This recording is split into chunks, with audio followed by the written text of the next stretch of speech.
I'm going to do three things on this video. I'm gonna show you the difference between the HDR implementation of Assassin's Creed Valhalla and this new HDR10 mod that we discovered. Then I am going to show you how easy it is to install. Just copy and paste the settings, no tweakings, it just works. I've been installing new games today, games that you mentioned that are working or games that are not working, trying to figure out why. And it's just easy. I installed the game, copy, paste, done. If it works, you don't have to do anything. It's just absolutely flawless. And third, I'm going to just give you a summary of the games that I've tested so far that are working, just in general. And what I want is to hear you report the games where you tested this, just to know what are the games that are working with this and what are the games that are not working, okay? And if you've seen a game that doesn't look amazing, let me know, because every single game I've tested with this is just absolutely flawless. So let's get started. This is the HDR implementation from Assassin's Creed Valhalla. You see here, HDR on 800 nits. You see the graph? Everything's working actually. This HDR, you see here that the add-on is right now off, okay? This is off, completely off, it's not working. I am only using the Lilium's HDR analysis tool, okay? But you can see here that this is sRGB, okay? This is not HDR10, this is just AutoHDR, okay? And it sucks, okay? The AutoHDR from Windows 11 looks so much better than the HDR from the developers, but the mod looks even better. So let's take a look at this. Let me show you, I'm gonna show you once the benchmark loads, because I don't wanna have you waiting here. Let's take a look at this. I adjusted my camera settings so you can see the screen once I turn on the HDR10. So right now this looks very dark on camera, but let me tell you, in front of me this looks very dark too. It just looks muted, dead. There's no colors, no pop whatsoever, and you can see it on the graph here. This is not breaking 200 nits. This HDR is not breaking. I mean, it's mostly 25 to 50 nits. This sucks. Okay, it's terrible. Nothing's popping, no colors. We have black level rays, which is not as bad as I thought, but it's garbage. This is just not good at all. Absolute trash. Now let's take a look at the difference once I turn on this mod. So I have to turn it on and restart the game. I just restarted the game. I want to show you that you have to turn off the native HDR on the game. Otherwise, you have HDR on top of HDR and it's going to look completely washed out, okay? Now we come here to the add-ons tab and we have to enable HDR. Then come here and enable this Lilium's inverse tone mapping shader, okay? And right now the HDR analysis tool is not working because I set it up to sRGB to analyze the HDR implementation from the game, and right now we do not have sRGB, okay? This is not AutoHDR, this is HDR10. So we have to type in HDR10, enter. You will see the graph popping, okay? Let's take a look at this. Look at the difference, man. Unbelievable. This is just absolutely unbelievable. Look at the graph here. Everything is popping beyond 400 nits. Of course, we don't have 400 nits full screen on these TVs, but everything is popping ferociously. Look at the greens of the grass here. It is so beautifully saturated. The brightness, it looks like a sunny day. Sometimes people say, oh, I don't like HGIG on this LG OLEDs because it looks too dark, bro. It looks too dark because these developers are doing this kind of crap. But when the HDR is good, HGIG looks very bright. It looks amazing. Of course, this game doesn't look great. Don't get me wrong. Okay, this game is one of the worst looking games. I mean, look at this water animating at 30 frames per second with a lot of noise. So the game looks very bad. Okay, I'm talking about the colors, the brightness, not about the game. This game sucks. But yeah, you get the idea. The HDR is just fantastic. This is a bright, sunny day. So now let me show you how to get this working very easily.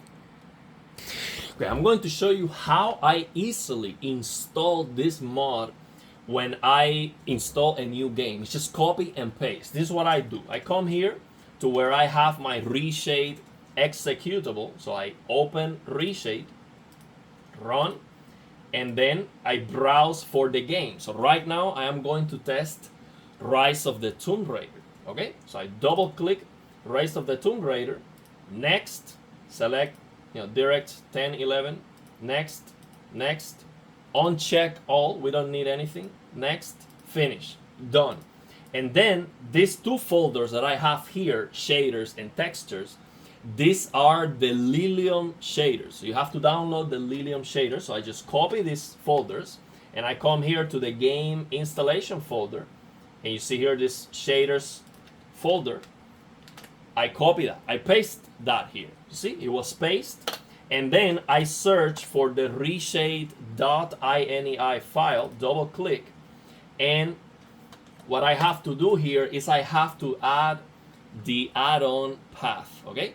So now, if you don't want to do this, all you have to do is just to copy and paste the add-on. So MajorPainTheCactus mod, just copy those files on the installation folder, and when you open Reshade, it's going to be already there, okay? The reason why I don't like to do that is because if the game doesn't work, then I have to either change the path on Reshade or delete those files. So I prefer to have that on a separate folder. So all I have to do is come here to another folder where I already, to another reshade.ini from another game that I already created, the path, and I just copy the path where the mod is, where the add-on is, and I copy that and paste it on the new game, and I just close it and hit save, and that's it. Now I can open the game. This is Rise of the Tomb Raider, and it works. So now here on this game, the reason why I'm showing you this game and I want to show you is because this is the only game I've tested so far, and I've tested, I lost count of how many games I've tested. This is the only one where Gamma 2.2 is not looking correct to me, okay? sRGB is looking correct to me. And this is the first example. So now let me show you, we just have to, let me get this bigger for you. Let me increase the size of this so you can see it. Increase the size. And I'm gonna show you the settings of the inverse tone mapping. So we come here to add-ons. We have to enable HDR. Boom, you see everything is enabled. You see the afterburner numbers, they look kind of orange, and the reshade looks like more purple. Now we come here to this inverse tone mapping, which is the only shader we have to use to fix that. And I already type in CSP HDR10 and Bt2446 Method A. That's the default method, and I usually use this content TRC in 2.2, okay? Not on this game, and this is the first one where I see that this 2.2 is just too dark. Look at this, it's crushing, okay? I mean, I wouldn't say it's crushing. If I look at the HDR analysis, with the HDR analysis tool, the black level is right there. Like it doesn't look like it is crushing details at all, but it is too dark. So if I turn off the lights, I can see all the detail. All the detail is there, but it is too dark. So this game is sRGB, basically. So we have to select here, in content TRC, we have to select sRGB. For this game, it's the only one where I've seen that that's the case. So if you open a game, it looks too dark. Even, remember, I have a light pointed to my face, so you can see my face on the camera. So turn off the lights. So if you are in a completely dark room, it looks too dark, use that. Try this, sRGB. And that's it. I select target 800 nits, and that's all you have to do. And of course, if you have a different display, select 1000, depending on your display, 650, depending on the tone mapping of your display, the peak brightness, if you have HGIG or not on your display. You have to learn, you have to study your display. I might make a separate video just showing you like a quick way for you to figure that out, okay? So let's take a look at the benchmark for this game, see how it looks. We have a benchmark, okay? See how it looks. It looks very good, very, very good. So now the only defects that we have with this mod is some color banding, okay? But we have color banding with native HDR anyway. But I do see some color banding sometimes, and that's about it. It looks amazing. So the contrast, the black level, everything, it looks amazing. But yeah, we do see some color banding sometimes, and it's ugly. And maybe if you're playing a game that's bright everywhere, maybe is the average CLL is gonna be too much. It's gonna be like over 300 nits, and it might look a little bit too much, like kind of blowing out a little bit, but still looks amazing. I've tested it on games that are like that, and you can see here, for example, all in front of me, I can see the clouds here, so no clipping whatsoever. I can see the clouds here. This is absolutely amazing. On the recording, of course, this might look a little bit blowing out. So now, to finish the video, let me I type in some of the games that I tested just to make a summary of all the games where I tested this, and it is working amazing. So basically, a truckload of Unreal Engine games. Okay, all the Unreal Engine games that I've tested, this works, and it works flawlessly. Okay, we're talking about the best HDR you've ever seen. Okay, so this is why I'm so excited about this, because this is not like another cool SDR, HDR trick that looks very good, or this looks incredible. This is why I am so excited about this. So now we have Unreal Engine, which is basically the majority of the games. Perfect. Like if the developers messed up the HDR or they don't implement HDR at all, we know we can get amazing HDR. That's why this is so important. Now, it works for other engines too. I got it working on Dark Souls 1 Remake, which I'm not sure, but that's not Unreal Engine 5. That's not Unreal Engine. Of course, it's not 5. But I don't believe that's Unreal Engine.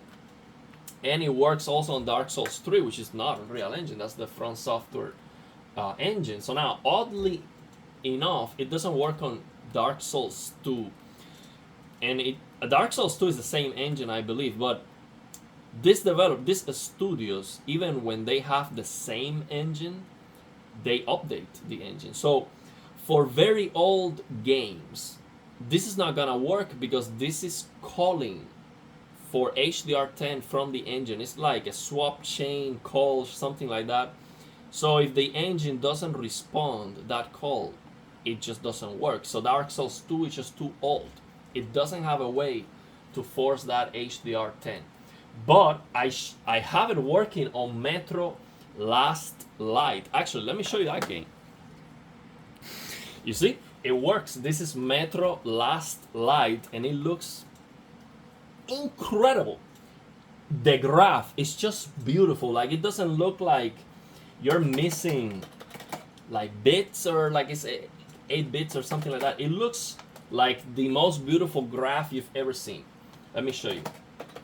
This game is so awesome looking. So basically, this is the oldest game I have this working on. This is like from 2014 or 15.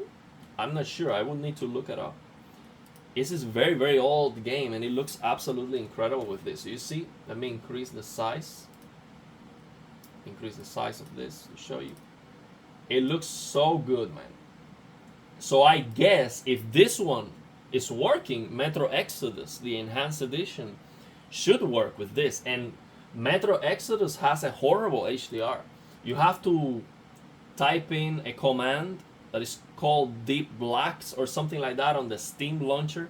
I never tested that. Gaming Tech made a video about it. So I'm not sure how that looks in comparison with this mod, but definitely give this a try on Metro Exodus. It should work. I'm actually going to install it. I don't have it installed right now on my PC. You see here, inverse tone mapping, the add-on is on.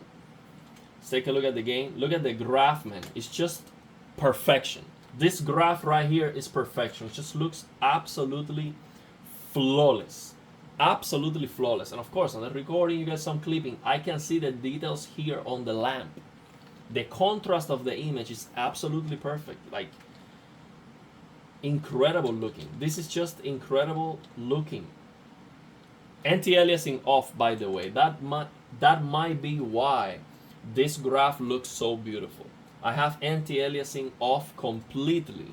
And we learned that anti-aliasing, especially TAA, messes up the graph reading because TAA adds a lot of noise and garbage and it just looks blurry and very bad. Okay, this game with anti-aliasing off completely, there's no shimmering right now. There's no shimmering on the screen. Look at for example, let's take a look at the head of this character. It is perfect. There's no shimmering whatsoever. No shimmering anywhere. It looks so good, so sharp, so 4K looking. Anti-aliasing off completely. That we don't get this anymore, unfortunately. I've been mentioning this again and again. People think, oh, we need TAA because of shimmering. There's no shimmering. This is 4K. Okay, true 4K. No shimmering whatsoever. Look at this. This is not a straight line. These are rounded edges and it looks absolutely flawless. Absolutely flawless. Actually, let me show you that there's no anti-aliasing here. Look. SAA off. No anti-aliasing. Okay, but that's another video. I get emotional about this because this is the way I wish the games look today. Of course, this game has outdated character models and textures. But if you change that, if you just update the character models and the textures, this game is incredible looking. And now with this mod, this just looks absolutely insane. Absolutely insane. Like, I would be so happy if the games today perform like this, like 120 frames per second, no problem. Amazing HDR, true 4K, no TAA crap, none of that. I will be so happy. But yeah, I don't want to deviate from what I was talking about too much.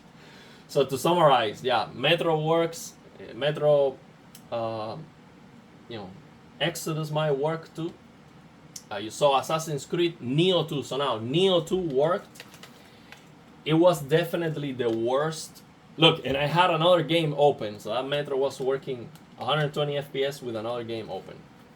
See, when you alt tap the game, you have to come here again and enable again this. So Nioh 2 was definitely the worst looking game.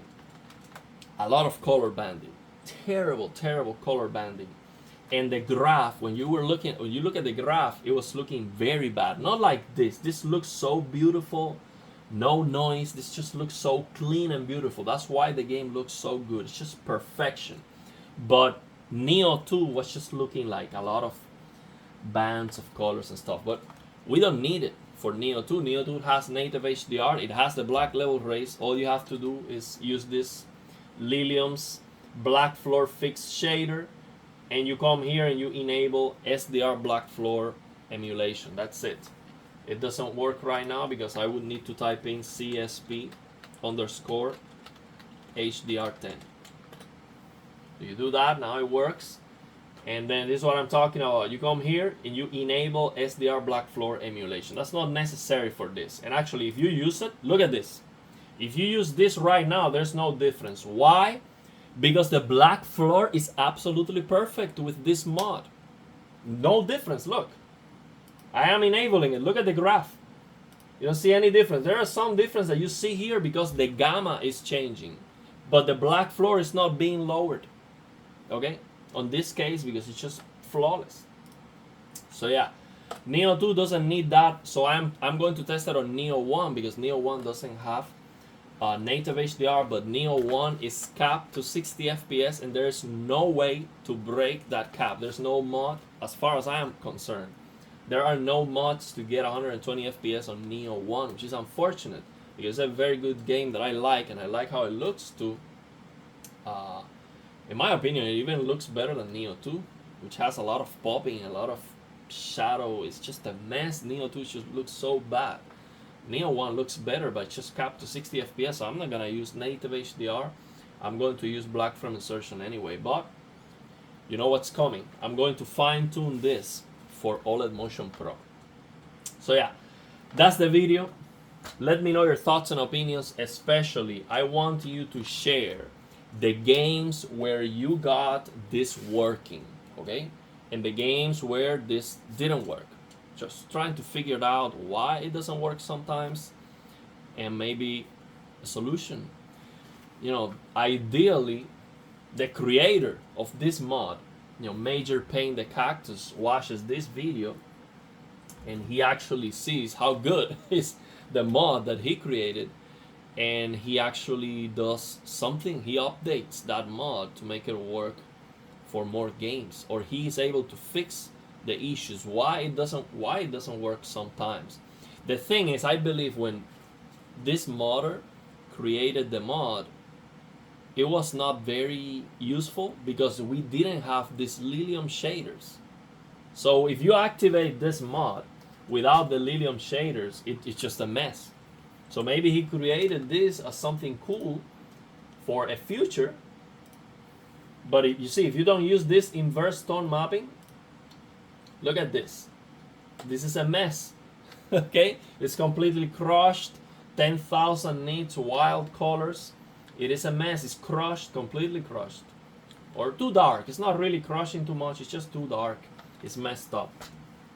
So it was not useful at that point. So that's why maybe he didn't, you know, try to keep updating it or none of that. But ideally, we would have that modder, you know, fixing it, updating it, and making it work for everything. It would be awesome.